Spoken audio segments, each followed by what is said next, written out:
ښه دا ورور سوال کړی دی دا فایدهمند سوال دی ډېر وایي ما سره زه د انګریزانو په ملکونو کې اوسېږم او هلته یو ملحد ما سره بحث کوو او هغه ملحد په ما باندې عجیبه سوال وکړو چې زه حیران کړم ما سره علم نه و د هغې جواب څنګه ورکړم ما ته پته نشته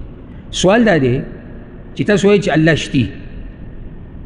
نو چې الله شتي نو الله بیا ولې د انسانانو له دا اجازت ورکړې ده دوی په یو بل دا ظلمونه کوي یو بل وجنې راوجنې او دا زیاتي کوي الله یې د دې نه ولې نه منع کوي جواب نه مخکې ته ګوره دا فایده یې ده کوي چې علم د سره نه و که نه دې ځایونو کې ته جواب نشي کولی او ښه خبره دا ده چې علم د سره نه نو جواب مه کوه وایي زه معلومات وکړم دا بعض د علماو په باره کې وایي دا کوم چې په منبر ناستي که نه یاره وایي چې څه مزید هغه ټولې دوی وکړي تا ته پته شتي د علم سنګر د دین سنګر تا له دقه سړي ساتي ته خو سهار راوځي مزدورۍ له بېغمه کته ځي او بره ځي او ډوډۍ مې دومره وخوړه او بچو دومره وخوړه او کور درې چته شو او پلاني له واده دی او د پلاني واده دی او دا کیسې دی او دغه دی او ګاډی نوی او ګاډی زوړ رب العالمین داسې سړي پیدا کړي دي چې سهار ماښام هغوی د دین په دفاع کې لګیا دي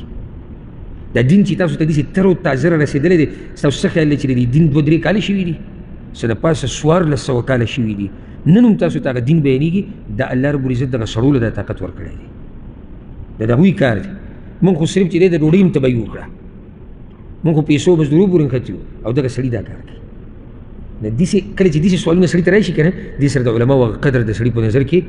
هغه ډېر شي ضرور ته موږ دا وایو چې ګوره زه هغه دلایل نه بیانوم کوم چې د الله په وجود باندې دلالت کوي چې الله موجود دی ځکه چې ملحد سره اول په دې کې بحث کوي اول به ته ثابتوي چې الله شته بیا الله رب العزت موجود دی او دا مخلوق هغه پیدا کړی دی دا مخلوق چې پیدا کړی دی په دې کې د الله حکمتونه دي وما خلقت الجن والانس الا ليعبدون انسانانو پیران الله ما پیدا کړی خو د خپل عبادت لپاره دا خو واضح شو دویمه دا ژوند چې کوم الله موږ له راکړی دی نو دا امتحان دی دې ته ویل کېږي الابتلاء والامتحان او په دې دلیل دی په قرآن کې الذي خلق الموت والحیات ليبلوکم الله دا مرګ او ژوند پیدا کړی دی چې په تاسو امتحان وکړي نو موږ ته دوه خبرې معلومې شو الله رب العزت خالق دی د دې مخلوق او د دوی په پیدایش کې د الله حکمتونه دي او دویمه دا چې زموږ د ژوند دا څه دی دا امتحان دی او دا امتحان اله کېږي اوس به تاسو زما دې خبرې ته سوچ کوئ چې پوه شي دا امتحان به اله برابري چې کله دا ټول خلک یو شان نه وي ورسېدی که نه په رزق کې زموږ فرق دی په نسبونو کې زموږ فرق دی په رنګونو کې زموږ فرق دی په ژبو کې فرق دی په خیر او په شر کې فرق دی چا کې خیر ډېر دی چا کې شر ډېر دی په کفر او په ایمان کې فرق دی څوک کافر دی څوک مؤمن دی څوک غریب دی څوک مالدار دی څوک زورور دی څوک کمزور دی دا هر څه چې داسې جدا جدا دي که نه امتحان دقه شان روان وي خیال هم دی که نه لکه اوس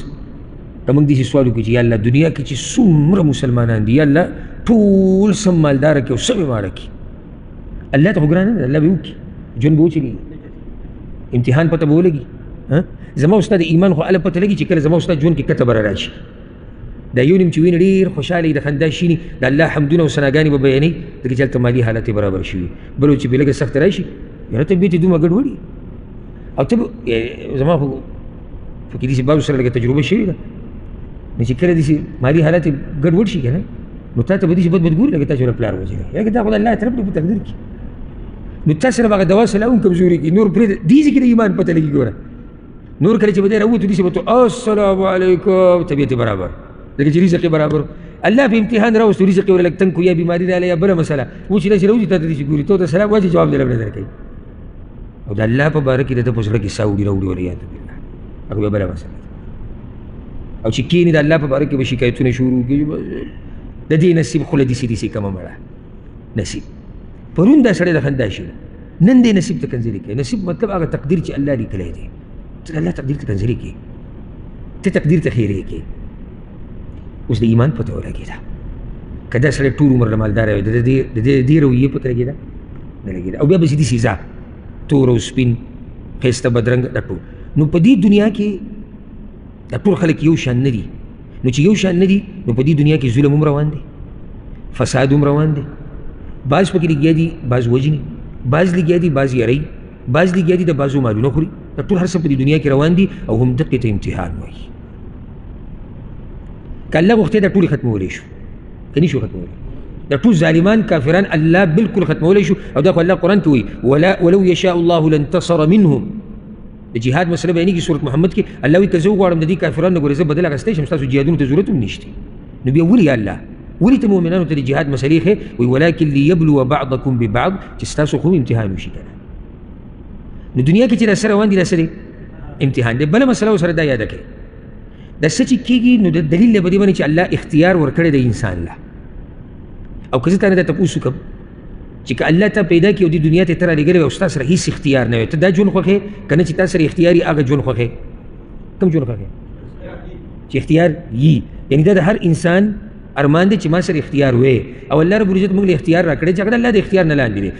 نو چې الله رب العزت موږ له اختیار راکړی دی او دا د انسانانو ارمان دی نو دوی چې دا څه ظلم او زیاتي کوي دا دوی په خپل اختیار باندې کوي الله یې کله راونیسي کله یې نه رانیسي پرېږدي په هغې کې حکمتونه او کله یې سمدس راونیسي دا ټول امتحان دی ورسېدی به که نه نو دا څه چې روان دي په دنیا کې دا ګوره الله چا سره ظلم نه کوي دا زما او ستا ظلمونه دي په یو بل باندې موږ کوو ځکه چې الله موږ له اختیار راکړی دی موږ داسې مجبوره نه یو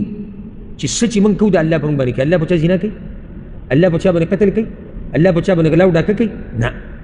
ها دا هر څه به کېږي په دنیا کې دا الله ته پته وه او الله هم غواړي چې داسې امتحان خو الله موږ د دې کارونو نه منع کړي یو او بیا موږ له اختیار راکړی دی نو ګوره یو طرف ته ته منع کړي بل طرف ته تا له اختیار درکړو په دې ته ځواب دې مسله پوه شوې که نه اچې ګوره الله تا ته وایي چې غلا مه کوه او تا له اختیار نه دی درکړی ته به غلا وکړې نو بیا ته تا الله منع کولی ولې ته خو منع یې که نه خو تا له اختیار درکړو ته یې منع کړي د غلا نه اوس به د امتحان پته لګي لکه دې داسې مثال دی که نه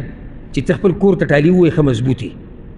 ښه مضبوطې ټالي دې ورته وویلې او بیا دې ما ته ووایې چې ګوره غلا ونه کړې نو زه به څه غلا وکړم هغې ته خو تا ټالي وویلې او کیمرې دې ورته لګولي دي او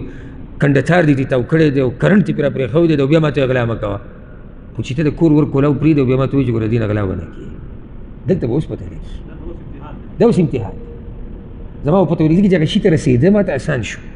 الله چې موږ له اراده راکړې ده او بیا به موږ ګناهونه حرام کړي دي دا امتحان دی اوس پې ورسېدې که نه نو د ملحد دا شبهه هسې کمزوري ده او اخره کې دقه نصیحت ټولو ته دی که ملحد سره باس کوئ که بل چا سره کوئ د علم په رڼا کې کوئ او چې کوم ځای کې د سره علم نه وي نو صفا ورته وایه په دې مسله زه نه یم پوه زه به تپوس وکړم ځکه چې کله سړی داسې کښې که نه لګیا د اسلام په دفاع کې په اسلام مینې او د دې ملحدینو سره او د بېدینو سره باس کوي نور څه پکې ووایي نور څه پکې وایي نو الټا هغه ملحد هغه کافر هغه بېدینه دې ښه راګیر کړي وي دا ټکی تا څنګه وي دا ټکی تا څنګه وي نو ځکه کله چې هم داسې ځای کې اول خو دومره علم وکړي چې دې ځای کې خبره کولی شي که نه وي درسره نو بیا د هغې مبارک کې تپوس کوئ داسې عیب نه دی تپوس کول الله رب العزت موږ د هر قسمه فتنې نه وساتي